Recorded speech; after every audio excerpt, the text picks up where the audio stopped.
Welcome to the eCommerce Badassery podcast, the place for scrappy female entrepreneurs who want to learn actionable steps and strategies to grow the traffic, sales, and profit in your e-commerce business. I'm your host, Jessica Totillo-Coster, a 20-year retail veteran who spent 3 years as the only employee of a 7-figure online store. That shit was crazy.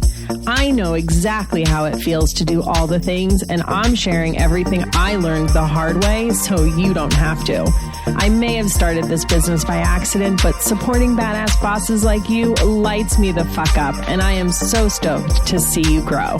Are you ready, babe? Let's roll. Welcome back to the eCommerce Badassery podcast. This is episode 5, and today we're talking about how to increase conversion on your website. So I polled you on Instagram and asked in the Facebook group, and this is what you wanted to hear about. So I'm recording this episode. Ask and you shall receive, my friends. Before we get deep into how to actually increase your conversion, we have to know where you're starting and what your current conversion rate is today. What I've learned is that many of you are converting way better than you think because the average conversion rate is so much lower than you think. So, if you didn't already know, the average conversion rate of an e-commerce website is only 1 to 3%. So, if you fall anywhere in this range, that means you're doing all right. Keep in mind, conversion will likely be higher on desktop than mobile, even though you have more mobile traffic. But today, we're just really going to focus on the overall number. When you start digging into devices and things like that, that's a whole nother podcast episode. Even if you fall in that range, if you're in that 1 to 3% today, keep listening because I'm sure you will hear some stuff that maybe you don't have on your website or minor little tweaks you can make that you should be able to bump that up even a little bit more. The other thing that I want to talk about is where you're getting your data from. So Shopify and, all the e-commerce platforms will have their own built-in analytics. And when you're just starting out, I'm sure that's where you're looking, and that's fine. But if you don't already have Google Analytics installed, you want to get that installed right away. Here's the deal.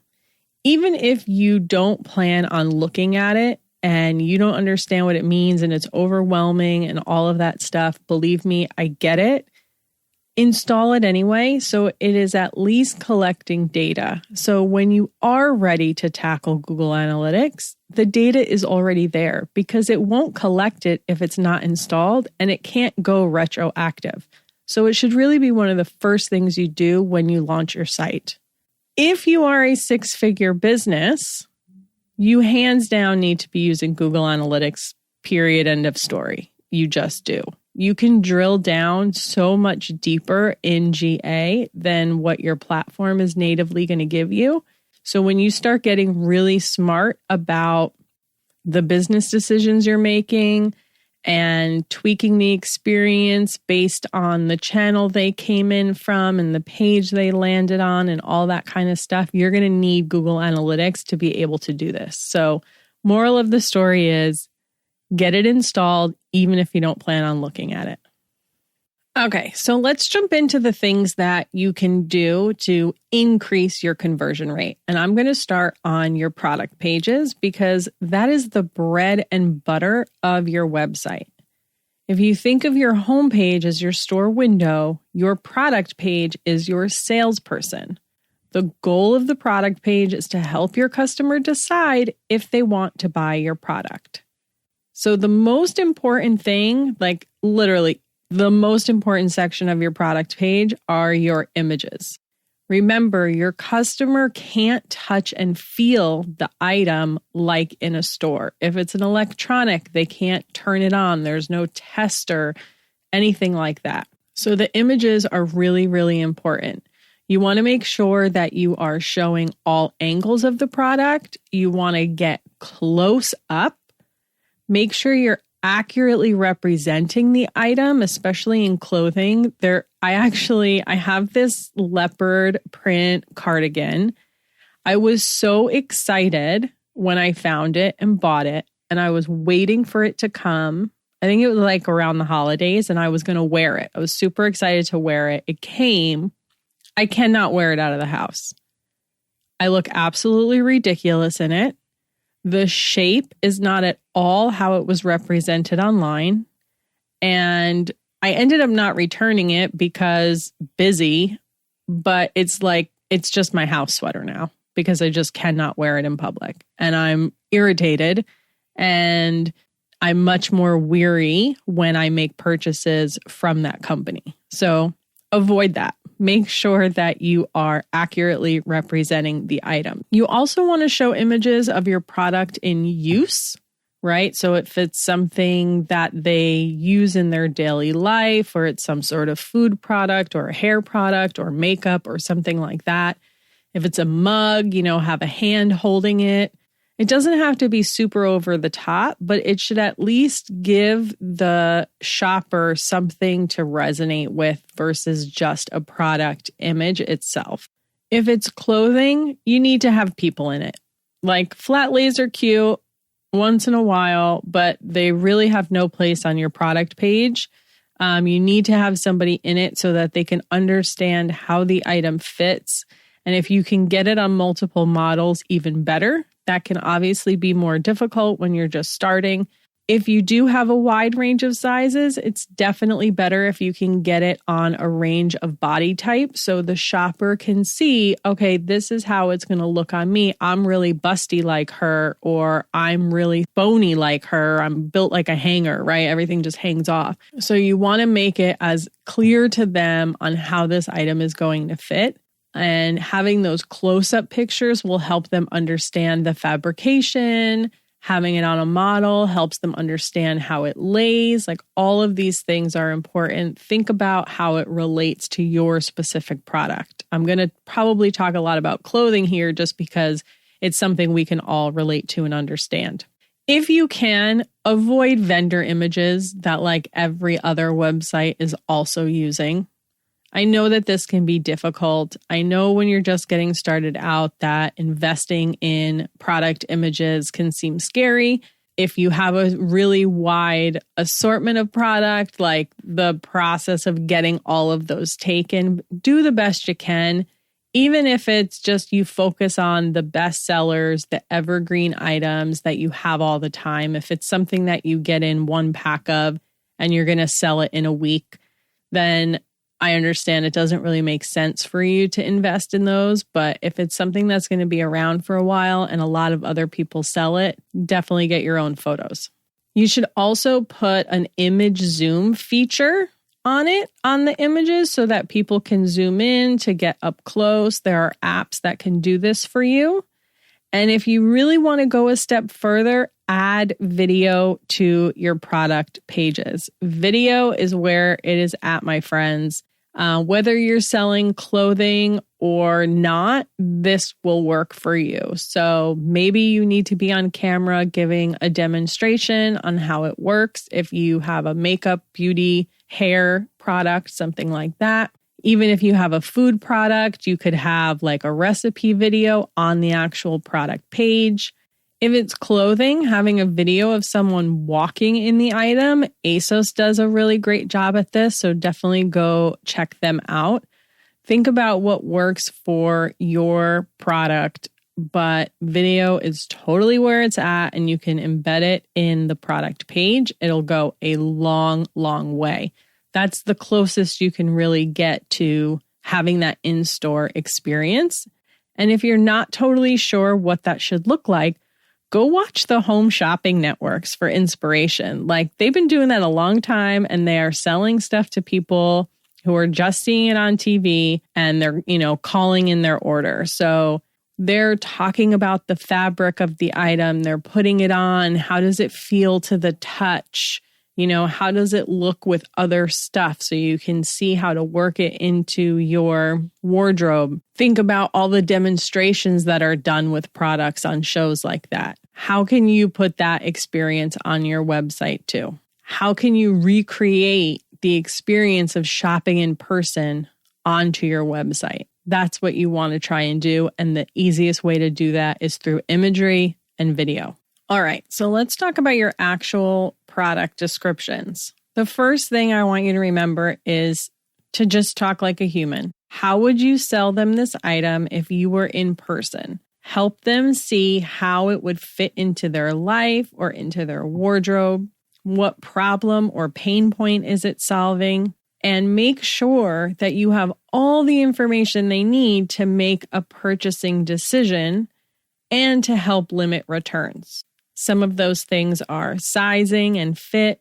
What material is it made out of? How do you have to care for it, right? I try and avoid things that are dry clean only because I'm probably not going to do that. And then it will just sit around in a bag to go to the dry cleaner for like 6 months and then I'll never wear it. How does it run compared to a standard size chart? If you were in person with someone, if you were in a store and they told you, hey, I'm a size 8, and you know that this particular item runs small, you're going to bring them the next size up. So make sure they know that when they're shopping. And then you want to use a mixture of bullet points and paragraphs. Studies show that people scan, they don't read. So you don't want big, long blocks of paragraphs on your product page, but some people will read those. So kind of have the most important stuff, the stuff that really hits on that emotional trigger of why they want it. Have that be front and center. And then if you want to add more information, you can, but that should be secondary. And that sort of leads me into the next point, which is get the most important information above the fold. So if you've never heard that term, basically what it means is what is visible on the screen without the customer scrolling. Above the fold, if you think about the monitor, right? What can they see when they first land on the page? You want the most important stuff up there. You might have to split your product description in order to accomplish this, because if your description is super long and it pushes your add to cart button all the way down the page, that's not really great for user experience either.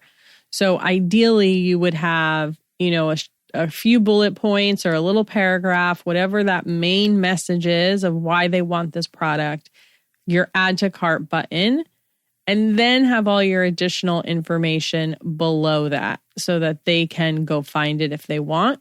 You can also use anchor links to bring them to the more information section. So even if you think about reviews, which we're going to talk about in a second, but you'll usually see by the product name or under the price, right? It will have the stars and it will tell you how many reviews there are. When you click on that link, it will scroll you down to where the reviews are for you to read.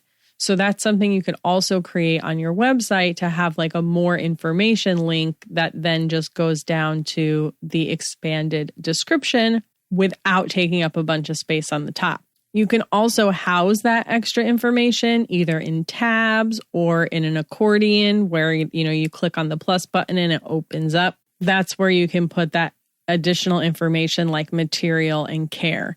If a shopper cares about that stuff, they're going to go look. Like I'm always going to look to see how much polyester is in a clothing item because if it's 100% polyester, I'm probably not going to buy it because it's going to make me sweat. But I will go look for that information. Let's talk about product reviews. This is so important. Product reviews are so important. So incentivize your customers to leave reviews for your product. When they make a purchase, send them an email. Hey, if you review this, get 5% off your next purchase. It can be super small. It doesn't have to be a lot. The review and the power that has to help you sell that item to the next customer, well worth the 5% that original customer is going to get off their purchase. And also see if your platform has the ability for Q&A. This might not be right for every product, but if it's a more technical product or something that people have a lot of questions about, having that Q&A, that is like golden market research for you because customers will leave questions in their language, what they're curious about, which can then be a prompt for content that you create or how you have to adjust your product information, frequently asked questions, how to market stuff, all the things. So if you can have it, have it.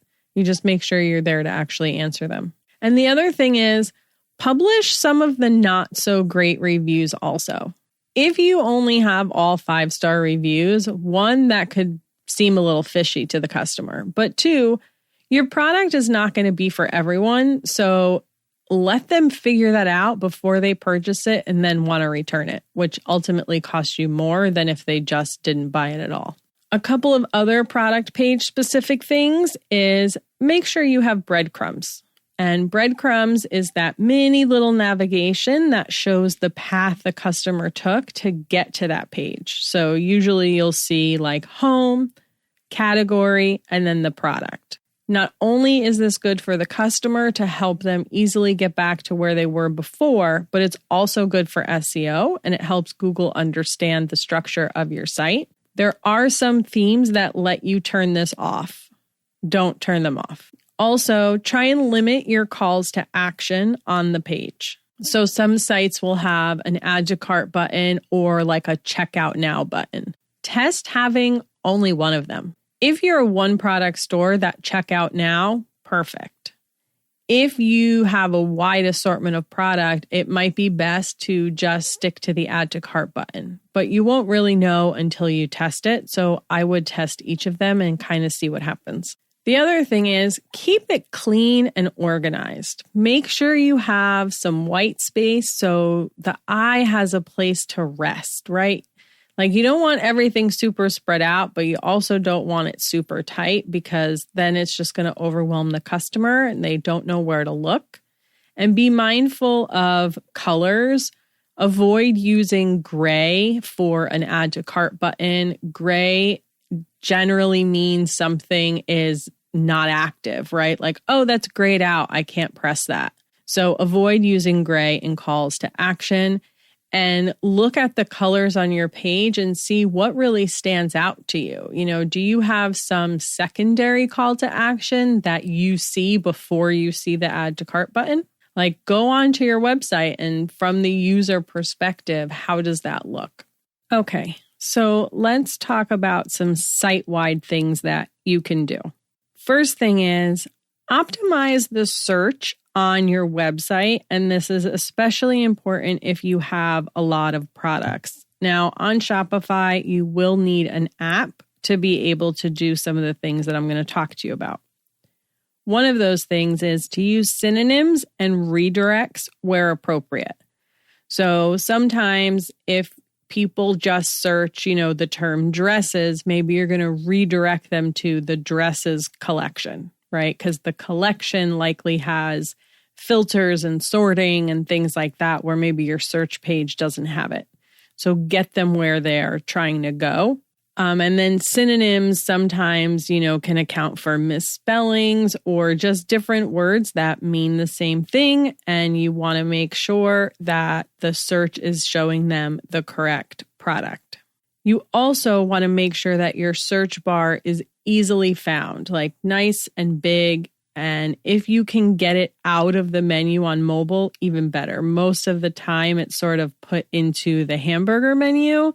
I think customers in general are probably used to that, but considering searchers are worth 2.5 to 3 times more than someone who just browses, get it in front of them if you can. That's kind of part of why, Amazon, obviously there's a million reasons why Amazon is successful, but think about how you shop Amazon, right? I go and I search, like I've already decided I want to buy something and I'm searching for it. I'm not just like browsing through the pages of Amazon, like their menu sucks. So by the time I'm on the website, I'm already like 70% of the way there to make the purchase. So make it really easy for those people. Speaking of those filters and the sorting, if you don't already have that on your category pages and you have a wide range of products, like more than 1 or 2 pages, then you need that. A lot of the paid themes for Shopify will have this already included.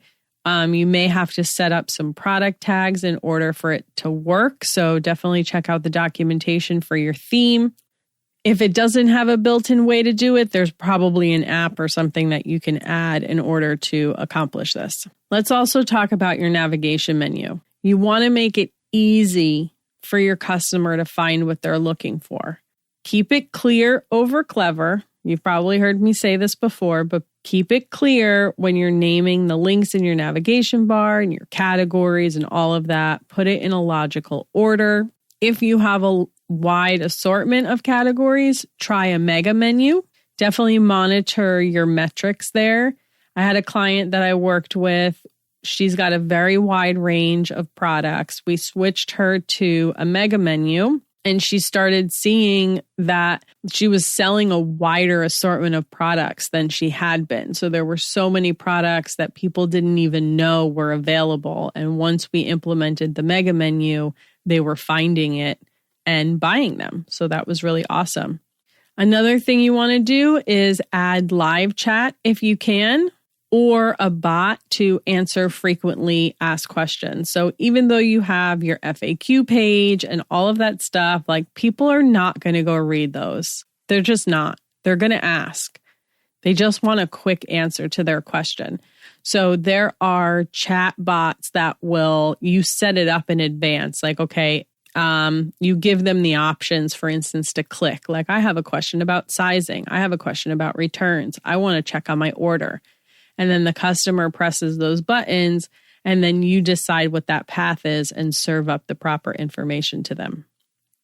Live chat's even better if you can do that, even if it's just for certain hours during the day where you could be there, or you have a customer service person that can do it.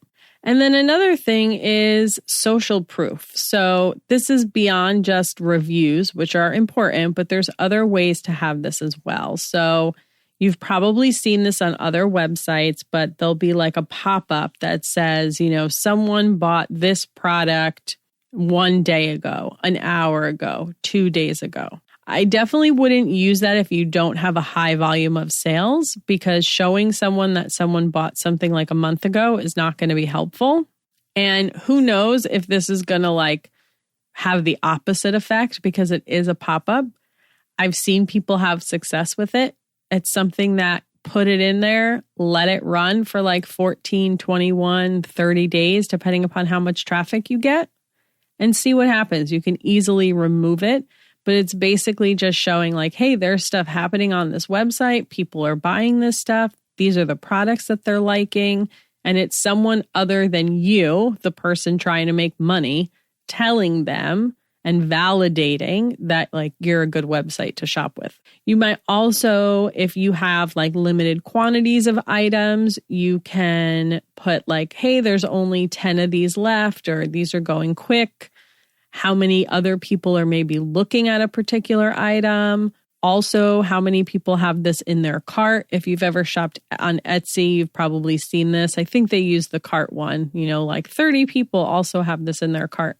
Whatever you can do to just show that other people are validating you and that you are worthy to shop with. That's kind of the goal of all that stuff. Another small thing, I don't know that anybody is really doing this anymore, but make sure people can check out without creating an account. People don't want to add a password and all of that crap that they're probably never going to remember. Don't force them to do that. The platforms that you're using, if they're using the same email address when they place orders, is automatically going to group all of those orders together. So whenever they do decide to create an account, all that information will be there for them, and you'll still be able to see that they are a repeat customer. They don't need an account for that, so don't make them do it. You also want to make sure that you have all the necessary pages on your website, all that legal crap, and that they're linked to from your footer, because people expect them to be there. They see them on every other website that they shop on. And if you don't have them, it definitely makes you question whether or not you're legit and can be trusted. So this is especially important if you are just starting out and you're just putting your website up, put that stuff up. So this will be your privacy policy, your terms and conditions, a returns and exchanges page, shipping policies, whatever it is. All of that policy stuff. make sure you have it and it's linked to from the footer. And then also add multiple payment options. If you're using Shopify payments, you're automatically going to get the majority of these, but people are paying in all different ways. And, with all of the data breaches and all that weird stuff that goes on, people are still afraid to put their credit card into a website, especially if they don't know you that well. So offering them things like PayPal and Amazon Pay, even, Google Pay, all the digital wallets, Apple Pay, those are things that people are more comfortable with. So give them as many options to check out as possible. And then the last thing here is trust badges. So I'm not going to get super deep into this. You can totally do more research on your own, but it is something worth testing. So these are like those little badges that you see usually in the footer of a website that, this site is secure, your information is secure. You might see Norton ones or McPhee ones, Better Business Bureau, things like that. So studies show that these trust badges increase conversion. Personally, I've used them and also seen no increase. And some of them you have to pay for in order to have that. So it's worth testing out, especially as you're growing. And if you are a higher volume store, test it out, put it up there, see if it works. While you're testing that, try not to make any other changes. Otherwise, you won't know if it's related to that or not. And if it doesn't, save yourself some money and maybe you don't need it. If the cost is minimal to you, leave it. It's great. It's there. It's just kind of one of those things you have to test and see what is right for you. All right, so this next thing is important enough that it's getting its own little section here in my notes, and that is the speed of your website. If your website takes a long time to load, people will leave. And the biggest culprit to this is usually images that are not optimized before you upload them. So I even had someone who had DM'd me on Instagram, this was a while ago, and she was struggling to make sales on her website. So I went to her site, just check it out, see what she had going on. And it was so slow, like painfully slow. So I told her about this tool to optimize her images, which she did. And it was like the next day or 2 days later, she DM'd me to say, I made a sale on my website. So I certainly can't take credit for all of that, but I'm 99% sure that the speed helped. So you want to optimize them before you upload them. If you are saving your images from Photoshop, save them as progressive JPEGs. And then you can use a tool like Kraken.io. The link will be in the show notes. If you are on a Mac, you can use Mac Optim. The Kraken is web-based, so you can use that from wherever. And that will cut down the size of your images and help them load faster, which in turn will help your entire site load faster. You can do this with all of your product images as well.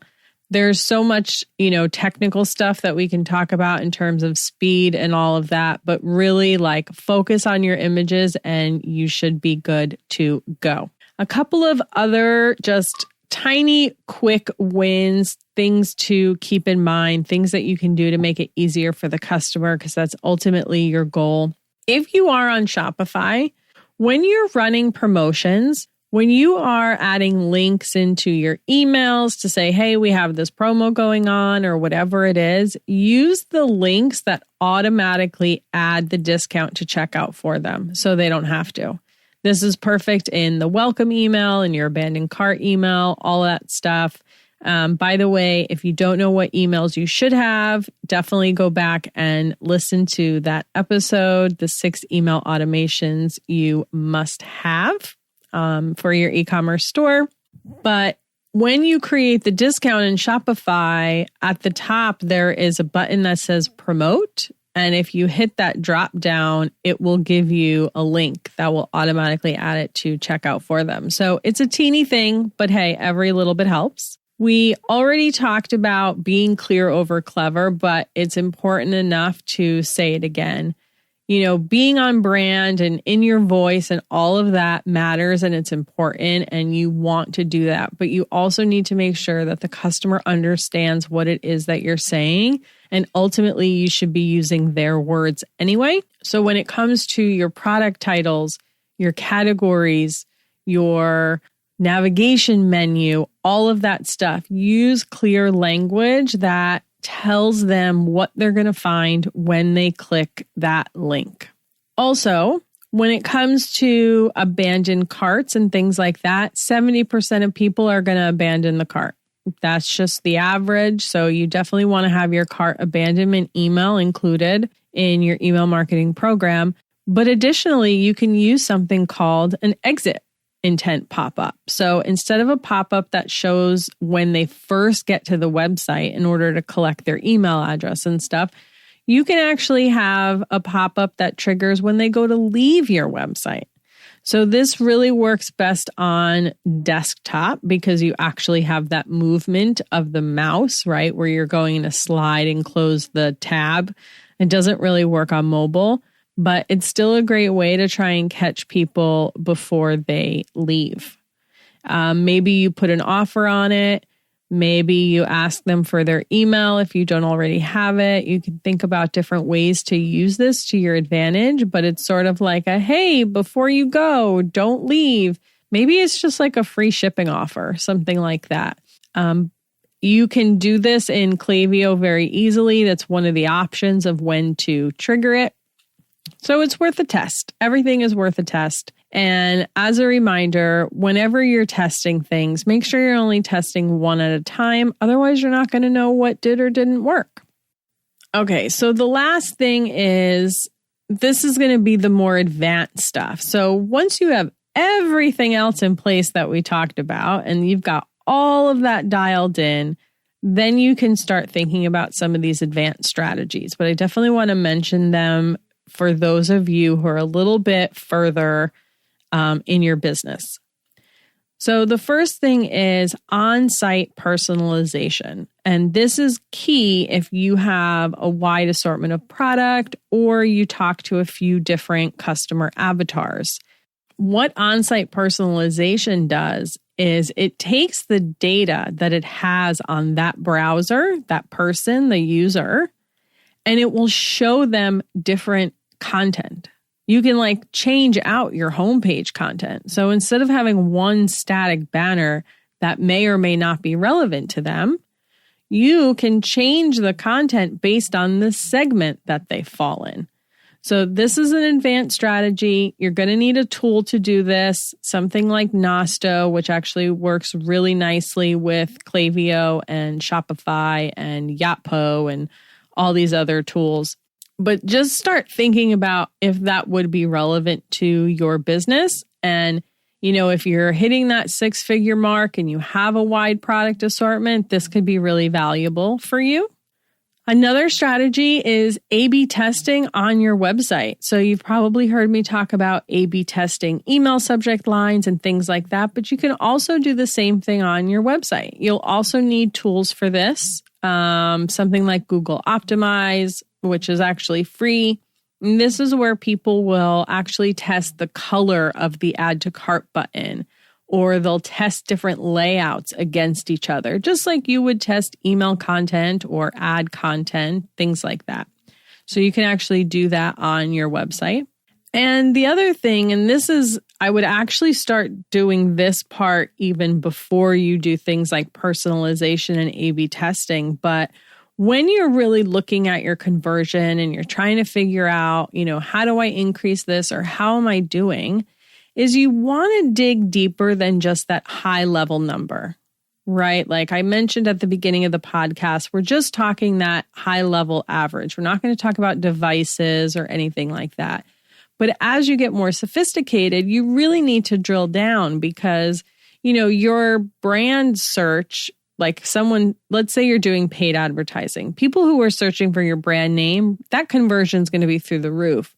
Whereas your organic traffic or maybe your social traffic, that's going to convert lower.